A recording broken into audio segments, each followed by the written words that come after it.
Welcome to Joydeep Chowdhury explores. আজকের ভিডিওটা একটা টিউটোরিয়াল ভিডিও এবং এই ভিডিওতে আমরা শিখব মাত্র একটা ফ্ল্যাশ দিয়ে কি করে আমরা গ্রেট ফটোগ্রাফি করতে পারি। And this video is made for those who are going to be professional photographer. যারা প্রফেশনাল ফটোগ্রাফি করছেন তারা তো এইসব টেকনিক জানেনই, স্কিপ করতে পারেন ভিডিওটা। যাই হোক, প্রসঙ্গে আসি। আমাদের আজকের ভিডিও হচ্ছে মাত্র একটা ফ্ল্যাশ ইউজ করব আমরা, এবং that is mounted to your camera. আমরা কোনো অফ ক্যামেরা ফ্ল্যাশ, মানে ফ্ল্যাশটাকে ক্যামেরা থেকে ছেড়ে দিয়ে সেটাকে ট্রিগার দিয়ে আমরা ইউজ করব না। ক্যামেরাতেই ফ্ল্যাশটা মাউন্ট করা থাকবে এবং এটা দিয়েই কী করে আমরা গ্রেট ফটোগ্রাফি করতে পারি এবং how to use your flash একদম প্রপারলি সেটা আমরা শিখব।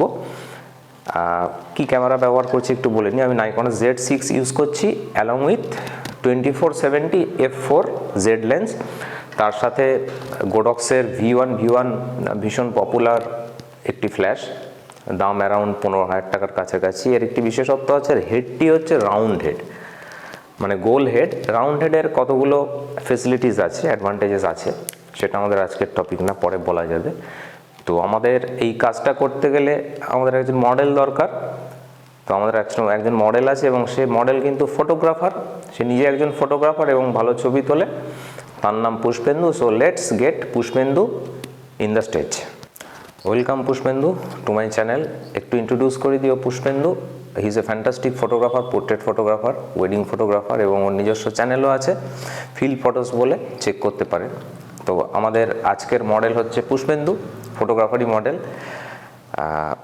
আমরা যেটা বলছিলাম যে আমরা ক্যামেরা মাউন্ট করে, ক্যামেরায় ফ্ল্যাশটা মাউন্ট করে ছবি তুলব। তো প্রথমে ক্যামেরাতে আমরা ফ্ল্যাশটা মাউন্ট করে ফেলি। ক্যামেরা মাউন্ট হয়ে গেছে, এবার আমরা কোন মোডে ক্যামেরাটাকে চালাবো এবং ফ্ল্যাশটাকে চালাবো। প্রথমেই বলে রাখি, V1 is a fantastic TTL flash. TTL মানে থ্রু দ্য লেন্স, ও ক্যালকুলেট করে। This is a very complicated technique. একটা রেও থ্রো করে, সেটাকে রিভার্স ব্যাক করে, সেইটাকে ক্যালকুলেট করে সার্টেন অ্যামাউন্ট অফ লাইট ও সাবজেক্টের ওপরে ফেলে দেয়। এবার আমি পুষ্পেন্দুর ছবি তুলব। আমি কোনো রকম জেল ইউজ করছি না, কোনো রকম ডিফিউজারও ইউজ করছি না। প্রথমে ডাইরেক্ট ফ্ল্যাশ দিয়ে একদম পুষ্পেন্দুর মুখের দিকে এই ফ্ল্যাশটা দিয়ে একটা ছবি তুলব টিটিএল মোডে। দেখা যাক ছবিটা কেমন হয়। ফ্ল্যাশটা নো ডিফিউজার, নো জেল, আমার মডেল বসে আছে। আমি এখান থেকে ডাইরেক্ট ছবি তুলব এবং দেখব সেই ছবিতে কি কি প্রবলেম হচ্ছে। পুষ্পেন্দু রেডি আছো?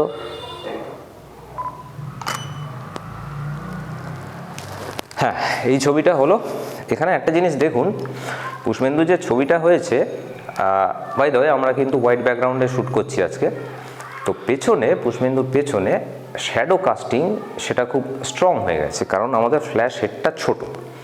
আমি আগেও যেটা বলেছি আমার ভিডিওতে, যে larger the light source softer will be the photos. যেহেতু ফ্ল্যাশের যেখান থেকে লাইটটা এমিট করছে সেই জায়গাটা ছোট, ওর ব্যাকগ্রাউন্ডে স্ট্রং শ্যাডো কাস্টিং হয়েছে। এবং একটা ছবিতে যেটা দরকার হয়, একটা মানে লাইট থেকে শ্যাডোতে যাওয়ার যেটা স্মুথনেস ব্যাপার, সেই জিনিসটা কিন্তু তৈরি হয়নি। ছবিটা অনেক হার্ড হয়ে গেছে, পুষ্পেন্দু স্কিন অনেক হার্ড হয়ে গেছে, যে কারণে ছবিটা ভালো হয়নি। এটা সলভ করতে গেলে কি করতে হবে, ফ্ল্যাশটাকে পুষ্পেন্দুর মুখে বা আমাদের মডেলের মুখে কিন্তু ডাইরেক্ট থ্রো করা যাবে না, এটাকে বাউন্স করতে হবে।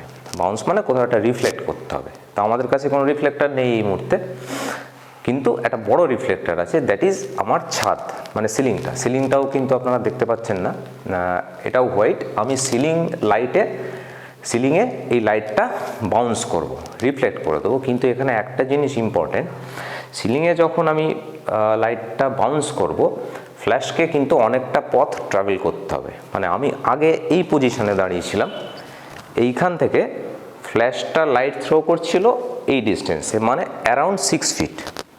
আমি যখন এটাকে বাউন্স করব উপরে, তখন এখানে 6 ফুট, ওখানে 7 ফুট, 13 ফুট কিন্তু ফ্ল্যাশটাকে মানে লাইটটাকে ট্রাভেল করতে হবে। এবং লাইটের যা নিয়ম, ইনভার্স স্কয়ার ল ফল করতে থাকে, তার পাওয়ার ফল করবে। সেই কারণে আমরা যখন বাউন্স করব, আমাদের যে এক্সপোজার আছে সেটাকে, মানে কম্পেনসেশনটাকে, সেটাকে কিন্তু আমরা কিছুটা বাড়িয়ে নেব। এক্ষেত্রে আমি যেটা করি, 0.7 থেকে 1 পাওয়ার এই অবধি আমরা ফ্ল্যাশটাকে বাড়িয়ে নিই। তো আমরা যেটা করব এখানে আমরা বাড়িয়ে নেব ইমিডিয়েট, আমরা +1 করে দিলাম কম্পেনসেশন, ফ্ল্যাশ কম্পেনসেশন। এবার এটা মানে এক্সপোজার কম্পেনসেশন। এবার ফ্ল্যাশটাকে এটা একটু দেখে নিন, ফ্ল্যাশটাকে কিন্তু ঘোরানো যায় এবং ফ্ল্যাশটাকে নানা দিকে রোটেটও করা যায়। আপনাদের কাছে যে ফ্ল্যাশ আছে বা যে মডার্ন ফ্ল্যাশগুলো আছে প্রায় সব কটাই এই টেকনিক আছে, একটু চেক করে নেবেন। তো এই ফ্ল্যাশটাকে আমরা সিলিংয়ে বাউন্স করে দেখা যাক, আরেকটা ছবি তুলব এবং এক্সপোজারটাকে কিন্তু বাড়ানো আছে। এই ছবিটা কেমন হয় দেখা যাক। পুষ্পেন্দু রেডি?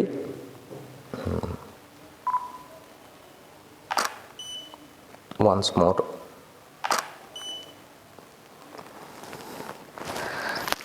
হ্যাঁ, এই ছবিটা দেখুন, আগের থেকে কিন্তু আমরা অনেকটা বেটার রেজাল্ট করেছি। সুন্দর একটা সফট লাইট তৈরি হয়েছে, পুষ্পেন্দু স্কিন কিন্তু সফট হয়ে গেছে এবং ব্যাকগ্রাউন্ডে যে স্ট্রং শ্যাডো কাস্টিং হয়েছিল সেটা কিন্তু হয়নি, কারণ আমাদের লাইট অফ সোর্স এখানে অনেক বড়।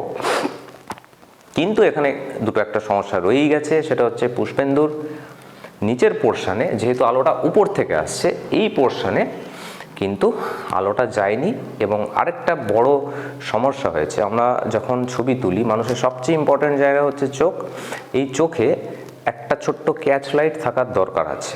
পুষ্পেন্দুর ছবি জুম করলে বোঝা যাবে ওর চোখে যে ছোট্ট লাইট আছে এটা সাফিসিয়েন্ট নয়। এখানে মানে মাছের মতো হয়ে গেছে, মরা মাছ যেরকম দেখতে লাগে।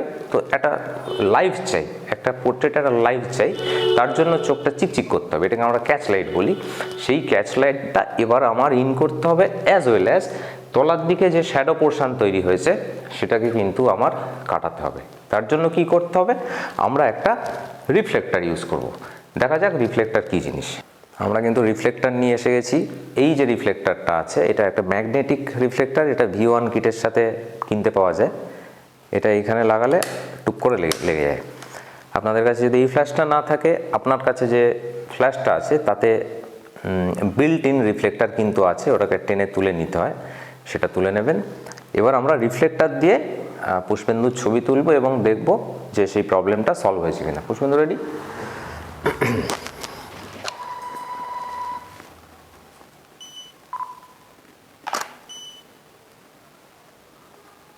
once more.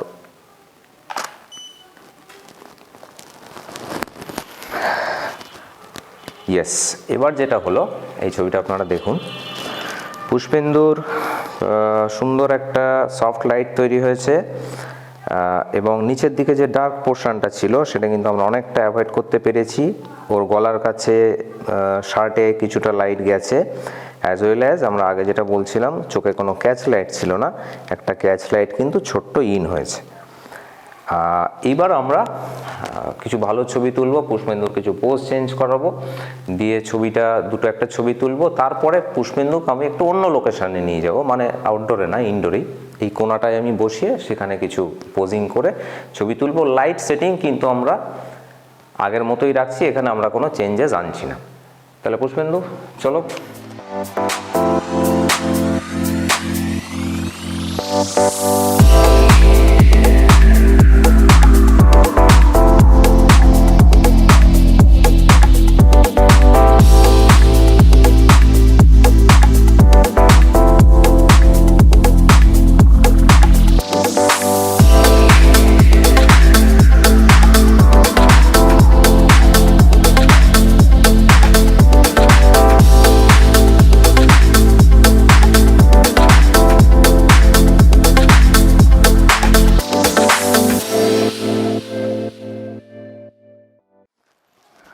মোটামুটি 4-5টা ছবি তোলা হলো, পুষ্পেন্দু ভালোই পোজিং করেছে।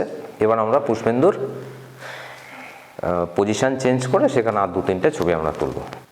আমাদের মডেলকে কিন্তু আমরা পজিশান করিয়ে দিয়েছি, ওকে ঘরের একটা কোণায় বসানো আছে, মানে দুটো ওয়াল যেখানে মিট করেছে সেখানে বসিয়েছি। এরও একটা কারণ আছে, কারণ এখানে আমরা 3টে লাইট সোর্স পাচ্ছি, একটা সিলিং, একটা হচ্ছে এই ওয়ালটা, আরেকটা এই ওয়ালটা। আমার স্টুডিও কিন্তু হোয়াইট করা আছে, আইডিয়ালি একটা স্টুডিও আইদার হোয়াইট আর ব্ল্যাক হওয়া উচিত, আদারওয়াইজ আপনি যদি অন্য কালার স্টুডিওর ফ্লোরের দেয়ালে করেন সেই কালারটা কিন্তু বাউন্স ব্যাক করে আপনার মডেলের মুখে আসতে পারে, যেটা আপনার মডেলের প্রপার কালার কিন্তু স্পয়েল করতে পারে। তো আমার স্টুডিও আইডিয়াল হোয়াইট করা আছে, সিলিংও হোয়াইট। ওকে বসানো হয়েছে মডেলকে কোণায়, এবং আমরা এতক্ষণ যে ছবিগুলো তুলেছি সব কিন্তু হরাইজন্টাল ফ্রেম ছিল।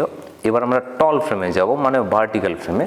তার জন্য আমার যে ফ্ল্যাশের হেডটি আছে এটিকে আমি টল করে নেব, মানে এই দিকে নিয়ে নেব, এবং V1-এর যে সুবিধাটি আছে, এই যে রিফ্লেক্টারটি আছে এটাকে ঘুরিয়ে দেওয়া যায়, ম্যাগনেটিক রিফ্লেক্টার, এটাকে আমি ঘুরিয়ে দিলাম। এই আলোটা আমাদের মডেল মানে পুষ্পেন্দুর মুখে কিন্তু বাউন্স করে যাবে এবং ছবি হবে। তাহলে পুষ্পেন্দু, তুমি রেডি আছো? আমরা কিছু পোজিং করে 3টে থেকে 4টে ছবি তুলব।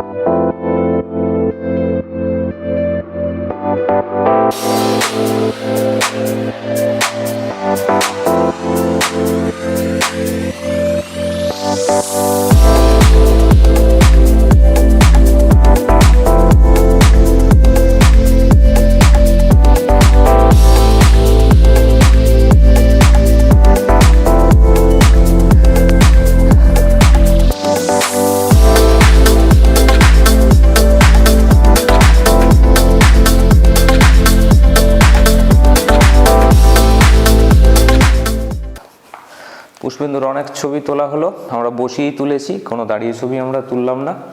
ছবিগুলো দেখুন, যদি কোনো কোয়েশ্চেন্স এবং কোয়ারিজ থাকে, do not hesitate to ask the question and drop your question in the comment box. আমি আমার সাধ্যমতো, আমার জ্ঞান মতো চেষ্টা করব উত্তর দেওয়ার।